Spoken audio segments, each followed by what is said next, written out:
Welcome to Whisky.com, where fine spirits meet. My name is Luening, Horst Luening, and I'm the master taster of Whisky.com. And today I have a no-name bottle here on my cask. And I'm often asked, what are you doing with the rest of your whiskey in your glass? Are you drinking it afterwards, after taking this video? No. In former times, I dumped it into the sink, and half a year ago I started to dump the whiskey in this bottle. So there's an awful lot of small amounts of different whiskies in this bottle, and there is an official name for this kind of whiskey. It's called a living cask, and this was used to happen in the old pubs in Scotland, where the small amounts in the bottles were dumped into a cask, and so nothing was spoiled, and every whiskey was delivered to the customer. And when the cask was nearly full, then they started to sell the whiskey again, and then they put new whiskey on top. And so it was a living cask. There was life in this cask. This one is only partial living. It's a zombie bottle. Here I put all those residues from my glasses in, and I let it rest for quite a time so that there is a mixture between the different whiskies in this bottle. And in this mixture, the particular aromas are interacting with each other and bring a new aroma to the whiskey. It's like the blending process where you leave your casks for 6-8 weeks, several months to marry. In this marrying process also aromatic compounds are combining in a new way.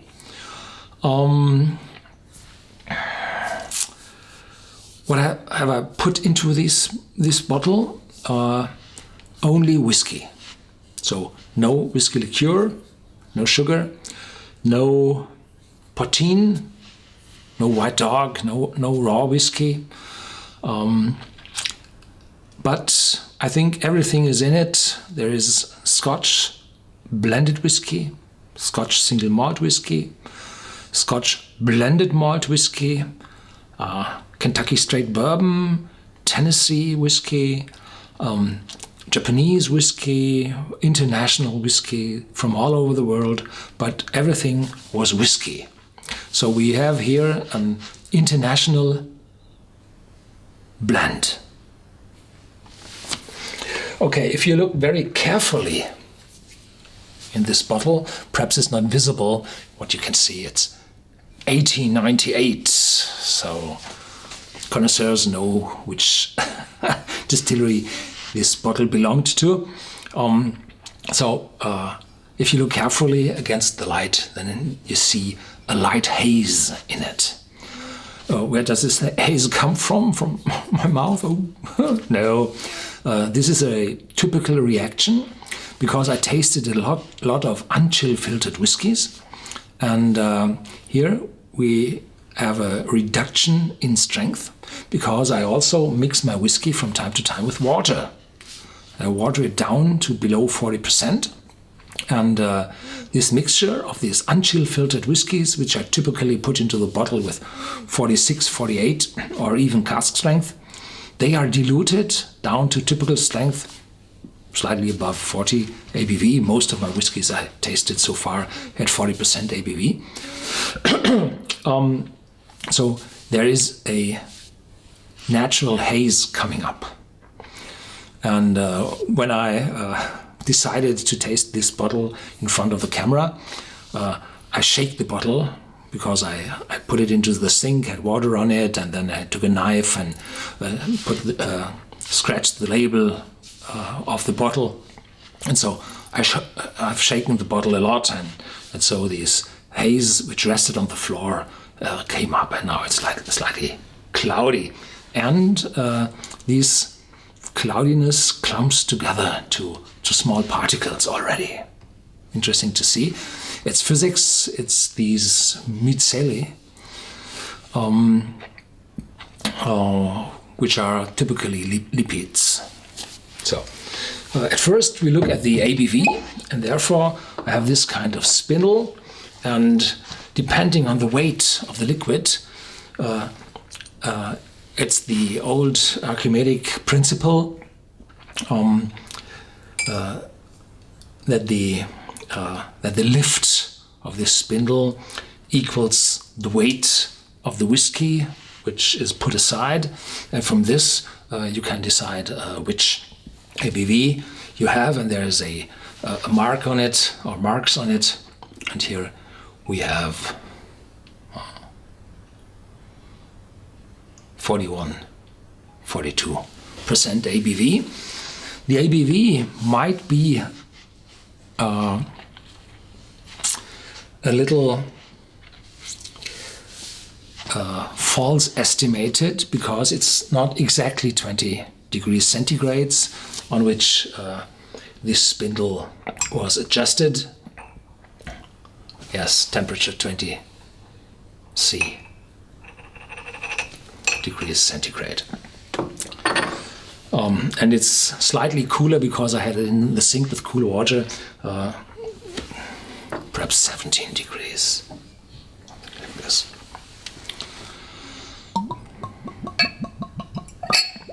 So the spindle has more lift because the whiskey has a higher weight per volume, and there's more lift, and the spindle goes up a little bit more, and so the ABV is shown a little less than it is really.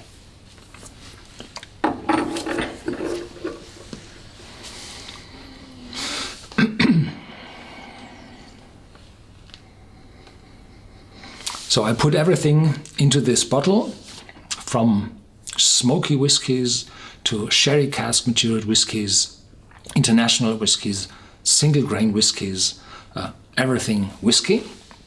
And I'm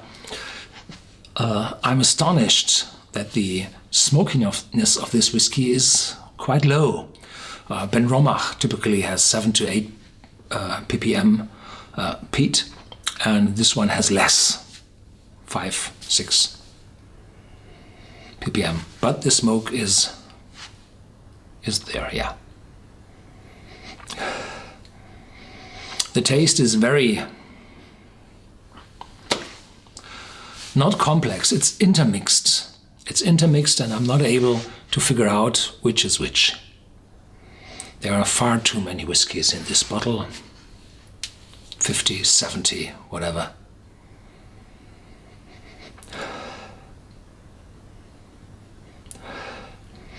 There's a little fruitiness, but I can't say whether it's a citric fruitiness or an apple or something of dark fruit. It's just a little fruity, and I can't say what it is. And in the back there's a peering spiciness. Yeah. But it's so interwoven, you can't figure out what it is. A little caramel and a little vanilla appears. Typically it's a brown spirit. It's the cask. All those casks, they bring this little vanilla and caramel. Fudge. But it's not that sweet. The spiciness is developing. Yeah.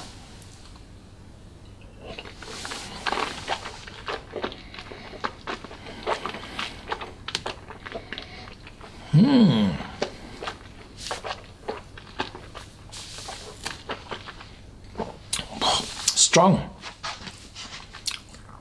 But the taste is moldy, not very deep. The aftertaste is strong, and oakiness and slight bitterness is coming. But directly on your tongue, it's not much there, no. So this is definitely a whiskey with a strong aftertaste and a slight to medium nose and a mellow taste.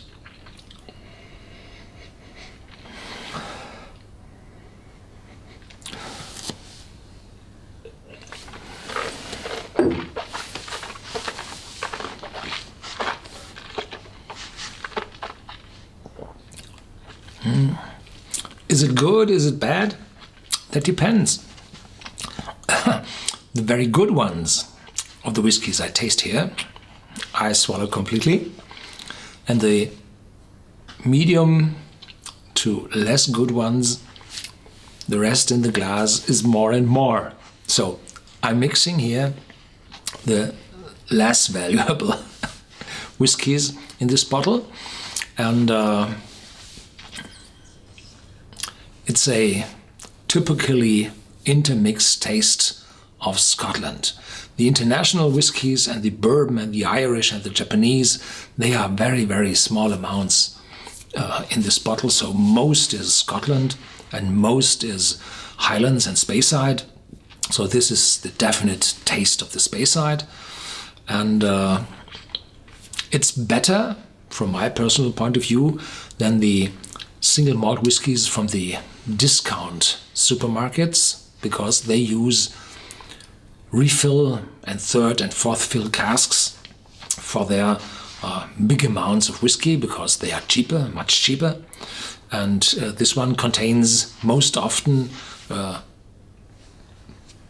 not most often, several parts of first fill, a lot of second fill, but the third and fourth fill whiskies are not in this bottle because they are not filled as single malt whiskies, which are the major part of this bottle.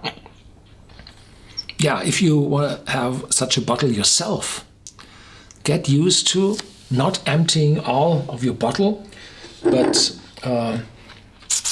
when you're coming close to the end, there's a mark on it for adjustment on the filling machine. When you reach the mark, then stop drinking and put it in a different bottle you've put aside for your living cask. And you yourself, you're able to make a real living bottle out of these whiskies, because you're able to start to test from this whiskey even when the bottle is not full, and then you add again the next one and stay to this mixing and developing the taste of this bottle in your bar. And yeah, I think it's worth it. You learn more about the aromas in a whiskey, and you always have a probe to compare. Thank you for watching. There's more to come. Stay tuned with Whisky.com. And if you like this video, give me a thumbs up and feel free to share this video with your friends.